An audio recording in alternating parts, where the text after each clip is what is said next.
मुंबई में एक प्रोग्राम के दौरान एशिया प्रशांत होटल और रेस्टोरेंट एसोसिएशन के चीफ प्रदीप चंदेल ने कहा है कि लेबर कोड को सही तरीके से चलाने की जरूरत है। साथ ही उन्होंने कहा कि असल में ये सुधार तभी कारगर हो सकता है जब इसे हर सेक्टर में सही तरीके से लागू किया जाए। AHPWI के चीफ प्रदीप चंदेल ने भी बताया कि लेबर कोड होटल उद्योग के लिए बेहतर है। उन्होंने आगे कहा कि होटल उद्योग भारत में सबसे बड़े रोजगार को अवेलेबल कराने का जरिया है, लेकिन इसके लिए ये भी जरूरी है कि होटल इंडस्ट्री से जुड़े लोगों को इसकी जानकारी होनी चाहिए। AHPWI के फाउंडर और चेयरमैन प्रदीप कुमार जी हमारे साथ मौजूद है। ये हॉस्पिटलिटी के अंदर काम करते हैं, तमाम जो संस्था है उस तरीके की काम करते हैं, उन्हीं से बात करते हैं। प्रदीप कुमार जी, सबसे पहला सवाल ये AHPWI क्या है, ये संस्था क्या है? एक्चुअली ये जो संस्था है ये होटल के कर्मचारियों के वेलफेयर के लिए काम करती है। इसका फुल फॉर्म है association of hospitality professional welfare of India. इसमें तकरीबन कोई 5.5 करोड़ कर्मचारी एवं मैनेजर्स काम करते हैं और उनके हितों के उनके किस तरह से वेलफेयर किया जाए उस विषय पे हम लोग हिंदुस्तान में उनके लिए काम करते हैं। जैसे कि फॉर एग्जांपल कहीं उनसे ज़्यादा काम लिया जाता है या उनको टाइम पे सैलरी नहीं दी जाती है या उनके साथ में और कुछ प्रॉब्लम्स हैं, उनके लिए AHPWI इंडिया हमारा वेलफेयर का काम उनके लिए करता है। हाँ, जैसे आपने कहा कि 5.5 करोड़ कर्मचारी है इसके अंदर काम करते हैं, तो किस तरीके की, जैसे मैनेजमेंट की बात करें, बहुत सारी तकलीफें आती हैं, सैलरी के लेके इश्यूज होते हैं या उनके जॉब्स के लेके इश्यूज होते हैं, तो ये तमाम चीज़ें, तो आप लोग इसको किस तरीके से हल करते हैं? देखिए क्या है कि बहुत कम लोगों को पता है, ज़्यादातर लोग बड़े होटल्स के बारे में जानते हैं जो कि हार्डली 27% है। 73% जो है वो छोटे होटल्स, रेस्टोरेंट्स और टाइप के जो चीज़ें हैं वो उनमें होते हैं।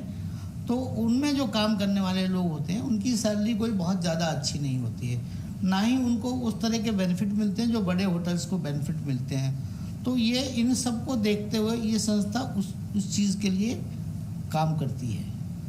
एक नया लेबर लॉ गवर्नमेंट ने लेके आया है, किस तरीके से देखते हैं उस लॉ को? अब ये भी जो 4 कानून बने हैं नए लेबर लॉ के अंदर, तो ये इंडस्ट्री के अंदर कितना फ़ायदा या नुकसान आपको दिखाई दे रहा है इस लॉ के मद्देनजर? देखिए, जो 4 लेबर कोड जो गवर्नमेंट ऑफ इंडिया ने बनाए हैं ये वाकई बहुत अच्छे हैं, इसमें कोई शक नहीं है। जो इन्होंने चीज़ें दी हैं जैसे कि मैंडेटरी अपॉइंटमेंट लेटर है, minimum ways for all workers है, टाइमली सैलरी ऑन 7th है, सिंगल रजिस्ट्रेशन सिस्टम है, PF है, ESI है, woman can work in night है, फ्री एनुअल हेल्थ चेकअप है, ग्रेजुटी है, फिक्स टर्म एम्प्लॉयज़ है, पैन इंडिया में ACCI कवरेज है। ये सब चीज़ें बहुत अच्छी हैं, मगर सबसे बड़ी समस्या जो है ग्राउंड लेवल पे, क्या वाकई इस चीज़ को वो एप्लीकेबल कर पाएंगे?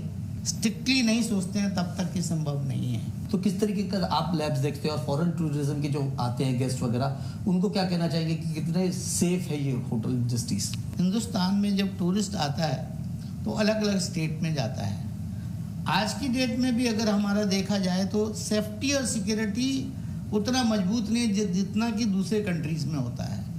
दूसरे कंट्रीज़ में टूरिस्ट के ऊपर बहुत ज़्यादा फोकस किया जाता है, उनकी सुविधाओं को, उनकी परेशानियों को ज़्यादा ध्यान दिया जाता है, जो कि हिंदुस्तान में अभी भी पॉसिबल नहीं है। बहुत सारे जगह टूरिस्ट जाते हैं, उनके साथ में कई घटनाएं होती हैं जिसको कि बाद में फिर ठीक करने की कोशिश की जाती है, लेकिन होना ऐसा चाहिए कि फर्स्ट लेवल पे उसके ऊपर ज़्यादा ध्यान देना चाहिए, जो ध्यान नहीं दिया जाता है यहाँ।